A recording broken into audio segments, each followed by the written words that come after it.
Hola, ¿qué tal amigos? Mi nombre es René Bridge y el día de hoy los saludo con un nuevo video tutorial. En esta ocasión les quiero platicar acerca de qué sucede cuando tenemos datos que son no normales y queremos hacer un análisis de capacidad de proceso. Pues bien, voy a explicar este tema y espero que sea de su agrado el material que he preparado. Los datos que tengo a continuación que pueden ver aquí en la pantalla representan una característica de calidad de un proceso ficticio, vamos a decirlo así, en donde se maquina una longitud de árbol de levas, que es un componente que se usa en ensamble de motores.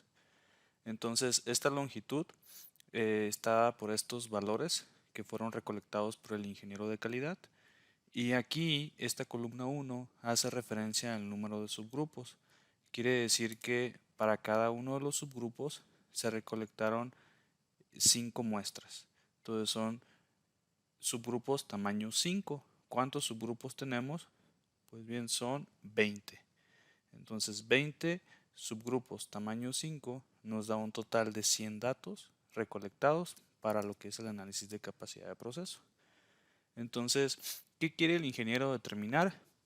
Es qué tan hábil es este proceso, esta máquina o este equipo para producir piezas dentro de especificación para esta característica de calidad de longitud de árbol de levas. ¿Cómo se realiza esto? De entrada vamos a corroborar si estos datos son normales o no. Estos datos los he conseguido del banco de proyectos de Minitab y lo quise utilizar de referencia para explicarles estas herramientas. Entonces, vamos a hacer la prueba de normalidad primero que nada para confirmar si los datos son normales o no. Bueno, para hacer la prueba de normalidad lo que vamos a hacer es ir a la opción de estadística, luego seleccionamos estadística básica y tenemos aquí lo que es Normality Test. Vamos a seleccionarlo y donde dice variable vamos a llamar al conjunto de datos que vamos a analizar. Cabe señalar que en otro video tutorial ya les he explicado un poco acerca de esta prueba de la normalidad. Si gustan ver el video, se llama distribución normal y su interpretación. Entonces pueden ahí ver acerca de cómo se plantean las hipótesis. De cualquier modo aquí voy a dar a grandes rasgos una explicación de esta prueba de normalidad. Entonces por default nos viene aquí el método de Anderson-Darling. Ya les decía en el video tutorial de distribución normal que independientemente del tipo de prueba que elijamos, pues realmente lo que va a ser nuestro mandamás va a ser el valor de probabilidad o el p-value. Y digo mandamás porque es muy común que es lo que observamos primero, ¿verdad? ¿Qué valor de probabilidad arroja? Porque las hipótesis, su regla de decisión está dado en base a qué valor de probabilidad obtenemos. Entonces vamos a poner aquí prueba de normalidad, datos de longitud. Damos clic en OK. Y aquí vamos a ver el reporte que arroja para la prueba de normalidad. Aquí en View podemos dar en Output Only y vemos la prueba de normalidad. ¿Qué pasa aquí? Arroja un p-value de 0.029.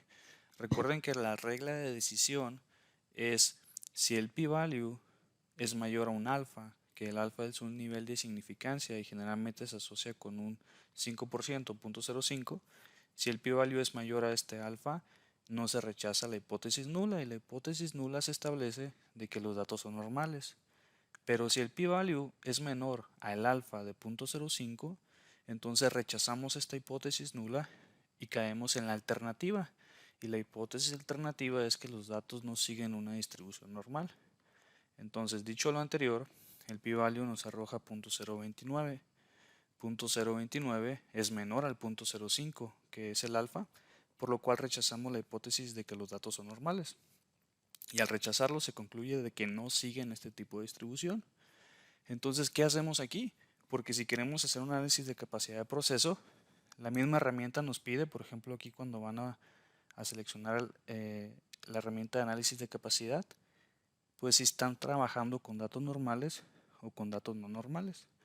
Como estos datos no pasaron la prueba de normalidad, lo que sigue es identificar qué tipo de distribución siguen estos datos.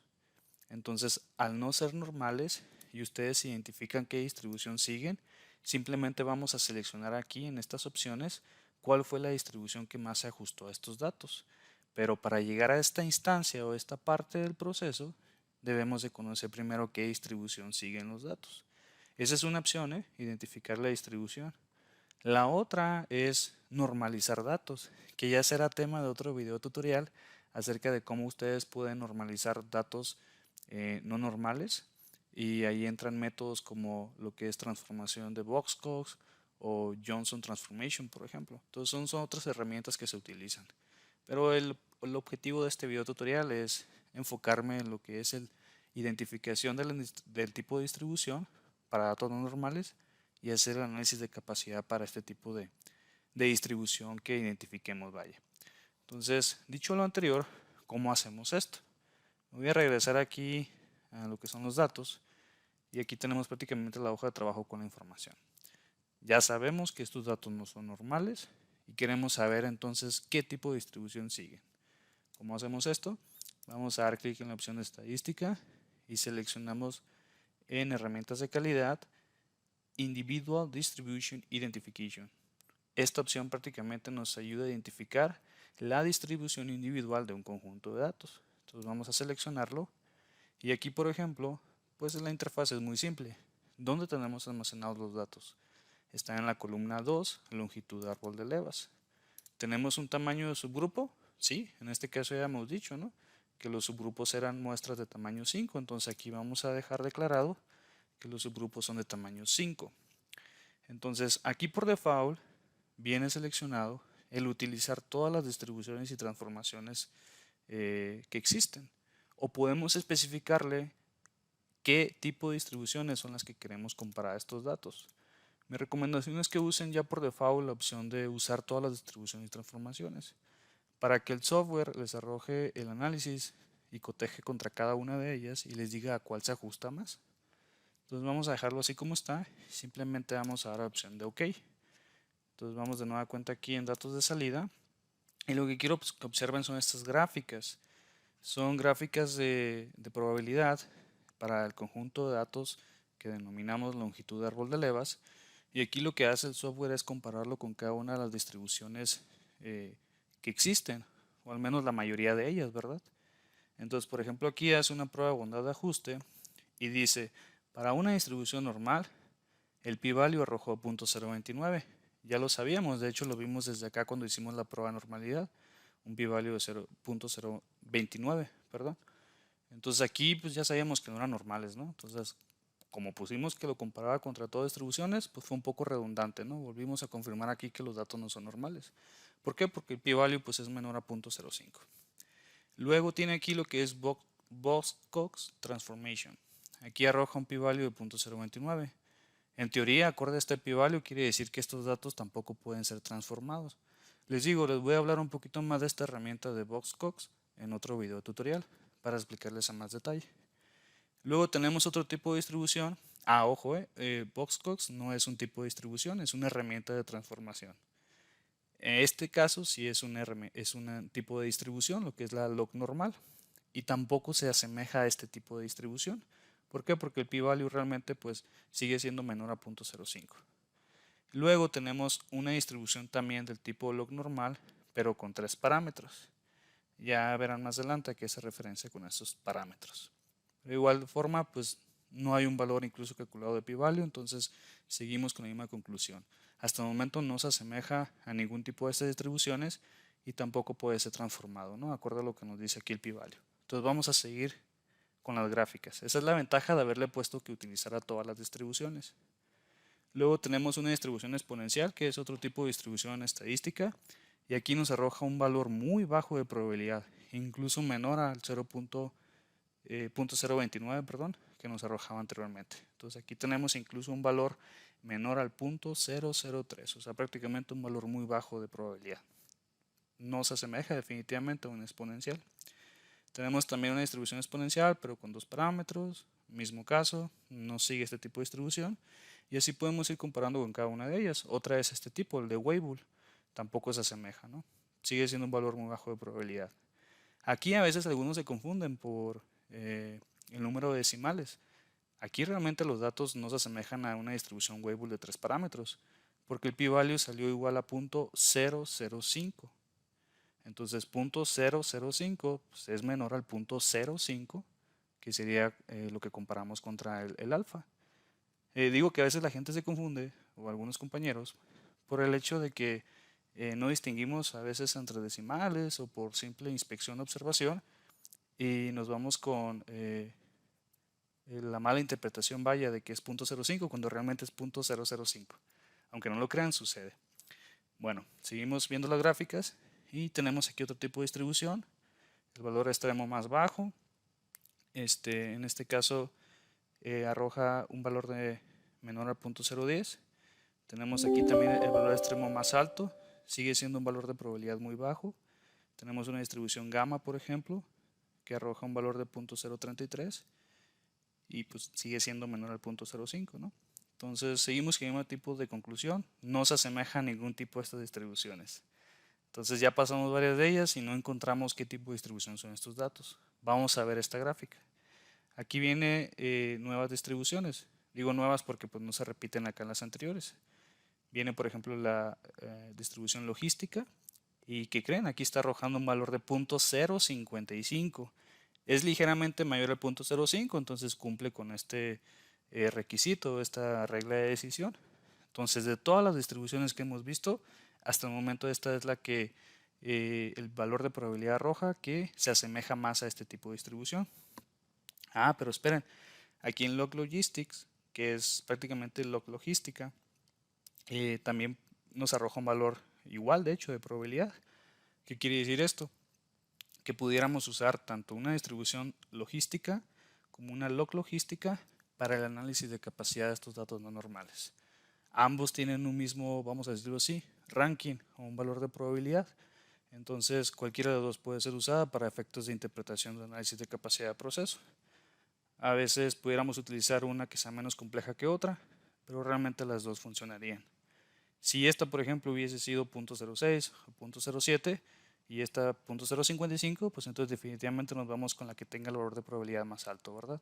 Algunos otros software lo que hacen es rankear estas distribuciones, es decir, cuál se ajusta más a los datos. No sé, por ejemplo, en un 90, en un 95, en un 100% de ajuste, ¿no? Entonces, al menos Minitab lo hace con un valor de probabilidad, que es el p-value, y aquí pues nos iríamos con el que nos dé el valor de probabilidad más alto, ¿no? Siempre y cuando sea mayor a ese nivel de significancia, para poder decir que no rechazamos esa hipótesis nula, y la hipótesis nula siempre va en relación al tipo de distribución que queremos confirmar. ¿Sale? Bueno, entonces ya identificamos que estos datos van a ser logísticos. Me voy a quedar con esta distribución. Voy a seguir aquí en la hoja de sesión. Viene algo de estadística descriptiva, la muestra de 100 datos, la media, su desviación estándar, su mediana, el valor mínimo, el máximo, y este skewness, perdón, es como un tipo de sesgo de desplazamiento, y aquí viene lo que es kurtosis. Esta kurtosis generalmente va relacionado al shape o la forma que tenga la distribución. Bueno, viene aquí un resumen de las gráficas que vimos anteriormente. Esto significa prueba de bondad de ajuste y es prácticamente un resumen matricial de las gráficas que ya observamos aquí en la parte de arriba. Entonces es prácticamente lo mismo. Aquí ya tienen en resumen los valores de probabilidad para cada una de las distribuciones y vemos lo que ya platicábamos. Distribución logística .055, log logística .055. ¿Recuerdan cuando decíamos, por ejemplo, una Weibull de 2 parámetros o de 3 parámetros?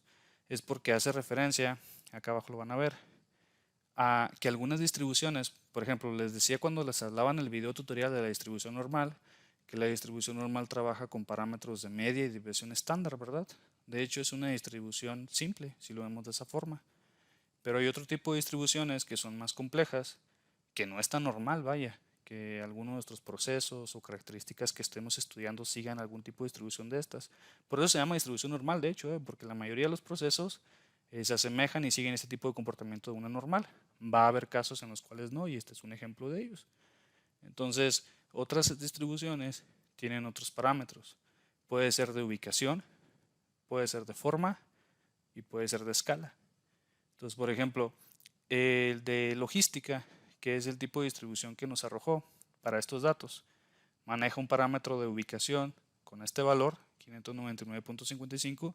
El software hace el cálculo Realmente ahorita no quisiera indagar en fórmulas, no las traigo en mente, simplemente el software está haciendo este cálculo. Y luego para el parámetro de escala pues es 0.3396. Entonces, considerando esos parámetros calculados y al elegir este tipo de distribución, es como al momento de hacer nuestro análisis de capacidad de proceso, pues el software va a utilizar esta información para hacer análisis como tal y darnos unas métricas de 6 sigma como PP o PPK más realistas y acordes al tipo de distribución que siguen nuestros datos. ¿Por qué? Porque recuerden que cuando hacen análisis de capacidad de un proceso, un prerequisito es comprobar si estos datos son normales o no. Porque si los datos no se asemejan a una distribución normal, entonces deben de ser tratados como el tipo de distribución que siguen, ¿verdad? Y para determinar eso, pues esta es una opción, identificar cuál es la distribución que más se ajusta. Y en base a la distribución que más se ajusta es como se hace el análisis de capacidad de proceso. Bueno, entonces me voy a pasar ya a lo que es la parte del análisis de capacidad. Y para esto vamos a dar clic en estadística, seleccionamos herramientas de calidad y aquí tenemos análisis de capacidad. Ya sabemos que no vamos a usar esta opción porque no son normales, nos vamos a la opción de no normal y damos clic y aquí simplemente vamos a llamar a la columna donde están almacenados nuestros datos, que es columna 2, longitud de árbol de levas. Voy a mover un poquito esto para que alcancen a ver aquí al menos los datos que arroja para lo que es logística, ¿sí? ¿Por qué? Porque aquí en el ajuste de la distribución ya sabemos que la mejor distribución que se ajusta a los datos es logística. Entonces aquí la tenemos. Pudieron haber usado también la de abajo, logística, porque el valor de probabilidad arrojó el mismo, 0.055. De hecho me voy a regresar para que lo vean otra vez. Aquí está. Entonces yo voy a elegir esta, logística. Entonces me voy a regresar a editar el último cuadro de diálogo y otra vez voy a seleccionar aquí la columna, que es la columna 2, longitud de árbol de levas. Entonces voy a seleccionar aquí distribución logística y ojo, siempre que vayan a hacer un análisis de capacidad de proceso, sí o sí tienen que tener información acerca de la especificación de ingeniería, si así lo quieren ver, que se maneja para la característica de calidad en estudio. No pueden hacer análisis de capacidad de proceso si no tienen el dato de la especificación sobre la cual van a comparar el desempeño del proceso respecto a esa determinada especificación. Entonces, generalmente las especificaciones, si hablamos, por ejemplo, de una longitud, que es el caso de estos datos, entonces, muy probablemente en algún dibujo de la pieza como tal, venga establecido ahí qué especificación tiene esta longitud, por ejemplo. Entonces, recuerden que este caso es un ejemplo hipotético del banco de proyectos de Minitab y acorde a la teoría que nos da este ejemplo, la especificación para esta longitud es una nominal de 600 milímetros más menos 2 milímetros. Quiere decir que la especificación inferior es de 598 y la especificación superior es de 602. Dijimos que la nominal es 600 más menos 2 milímetros, 600 milímetros más menos 2 milímetros. Entonces así es como determinamos la especificación inferior y la superior. ¿Y en dónde vamos a declarar el 600 como valor target o nominal u objetivo, si lo quieren ver así?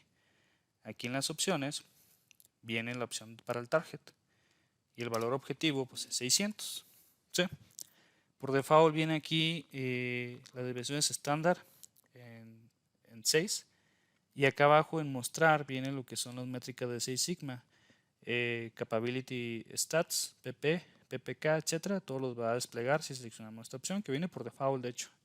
Y aquí en partes por millón pues son esas ppms, dicho abreviadamente, son esas piezas fuera de especificación que tendríamos por cada millón de piezas fabricadas, ¿no? Entonces voy a dejar tal cual estos dos selecciones por default y ahorita vemos que nos arroja al momento de generar la gráfica. Aquí voy a poner análisis de capacidad de procesos, datos, longitud de árbol de levas. Ok, entonces vamos a dar clic en OK. Y aquí prácticamente tenemos el reporte de análisis de capacidad de proceso para este conjunto de datos. Vamos a interpretar esta información. ¿Qué significa lo que tenemos aquí en este recuadro? Esto es meramente descriptivo. Declaramos que el target o el nominal es 600, es decir, una longitud objetivo o target de 600, vamos a decir milímetros, ¿verdad? Las unidades. Y su tolerancia es de más o menos 2 milímetros. Entonces quiere decir que la Lower Specification Limit es de 598 y la Upper Specification Limit es de 602. Y luego tenemos el Sample Mean. Esta prácticamente es la media muestral. Es decir, estos 100 datos arrojaron una media muestral de 599.54. ¿Recuerdan los parámetros que hemos mencionado de ubicación y escala? Fíjense cómo aquí el software los vuelve a calcular, ¿no? En base a los datos de a los datos recolectados, o sea, 599.55 para la ubicación y para el parámetro de escala .3396. Si nos regresamos aquí, de hecho fue aquí en esta parte, perdón, en esta, podemos comprobar esos parámetros de escala para la distribución logística. Ubicación 599.55 y para lo que es escala .3396. ¿Sale? Entonces, después tenemos, ahorita me voy a ir a esta parte, primero quiero mostrarles el gráfico que arroja. Es un histograma que realiza para este conjunto de 100 datos. La línea verde representa el target del valor objetivo, que es un valor de 600, aquí está representado, y sus límites de especificación, la inferior y la superior. El histograma aquí representa pues, el conjunto de datos graficados y a simple vista lo que podemos observar es que tenemos piezas fuera de especificación por el lado de la especificación inferior, incluso en esta muestra de 100 datos, ¿no? Entonces aquí pues son datos recolectados que incluso dentro de estos 100 datos hay algunos que estuvieron fuera de especificación por la especificación inferior. Por eso es que aquí en ppms, en el performance observado, les va a arrojar partes por millón menor a la especificación inferior y arroja un valor de 10.000. Ahorita les voy a explicar de dónde sale este dato. De hecho, vamos a hacerlo de una vez. Son observados porque incluso en esta muestra de 100 tenía datos fuera de especificación o piezas fuera de especificación, si lo quieren ver así. Entonces me llevé los datos acá a un Excel. De hecho, aquí los tengo ya los datos en una matriz y quiero explicarles de dónde viene este valor de 10.000 como performance observado, partes por millón menor al límite de especificación inferior.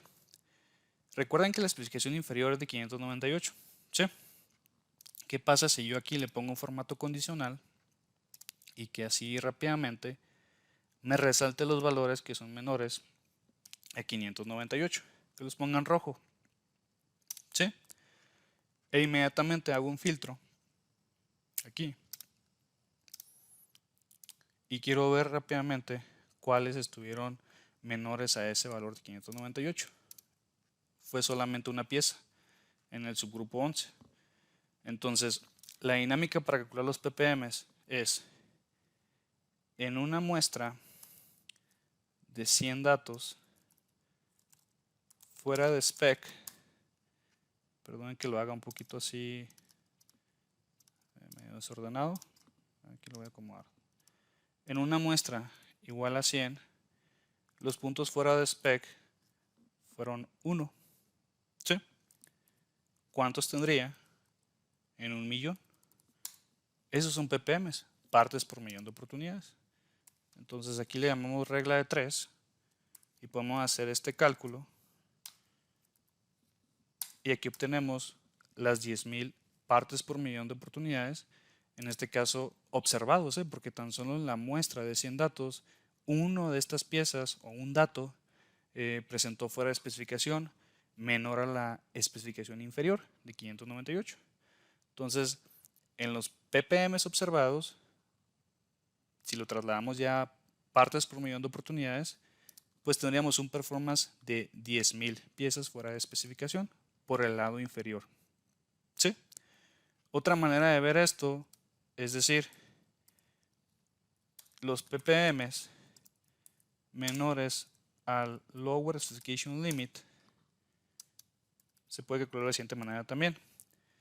Tuvimos una pieza fuera de especificación entre 100, que fue la muestra, y lo multiplico por 1.000.000.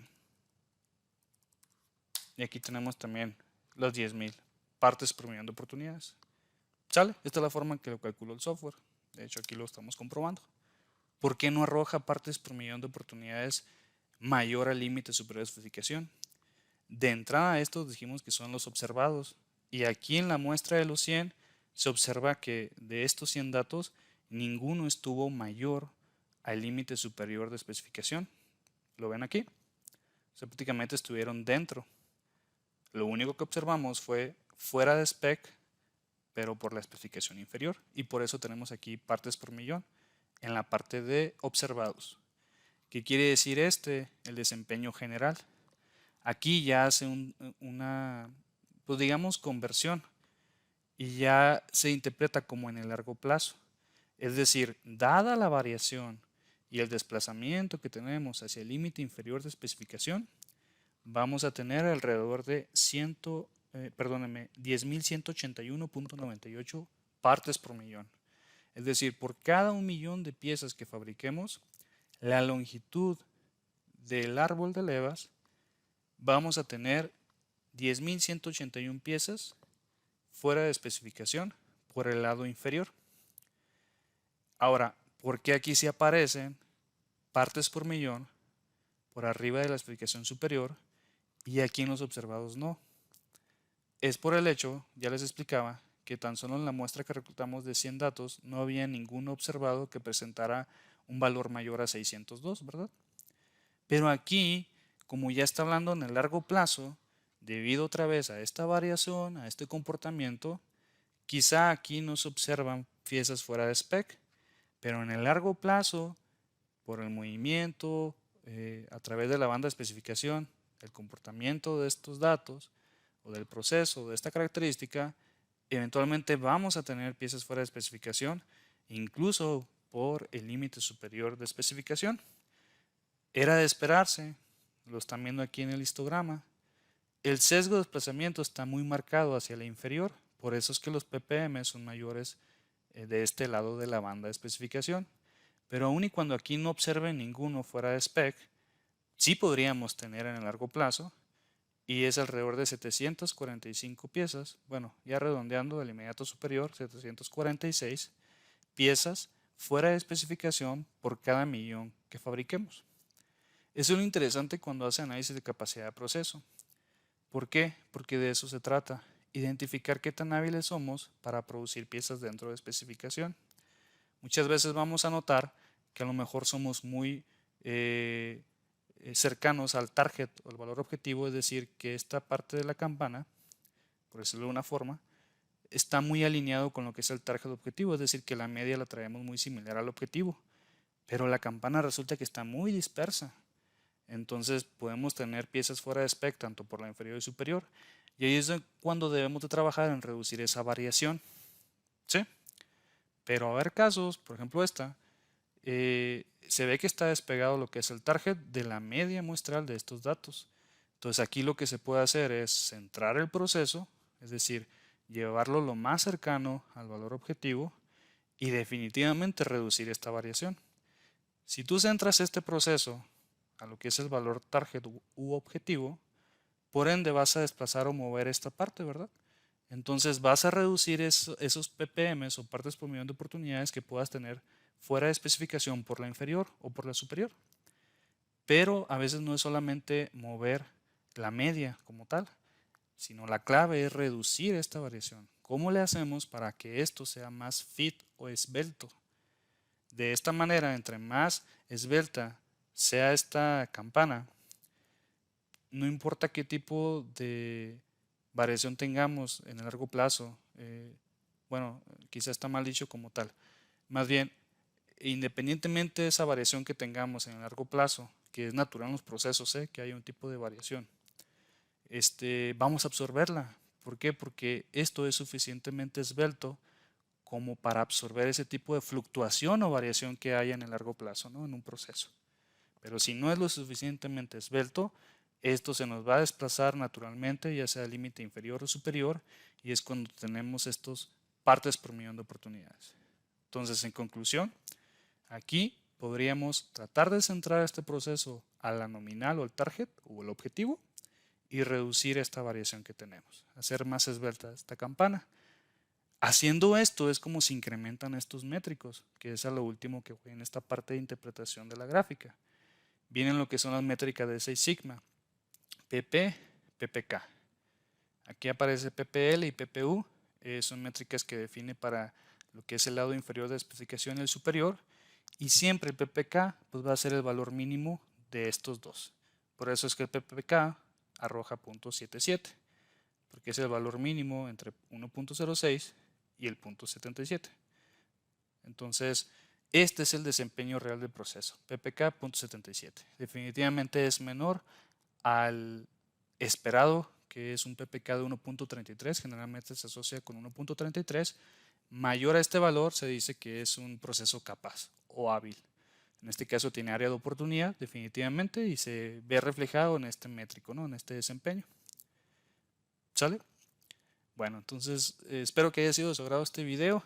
Leo sus comentarios, si alguno tiene alguna inquietud, observación o alguna herramienta que quisiera que haga un video tutorial, con toda confianza pueden dejarlo en los comentarios y yo estaré ahí pendiente de ello. Cualquier duda o algo, quedo a la orden. Les agradezco su atención y muchas gracias por ver este video tutorial. Espero haya sido de su agrado. Hasta luego.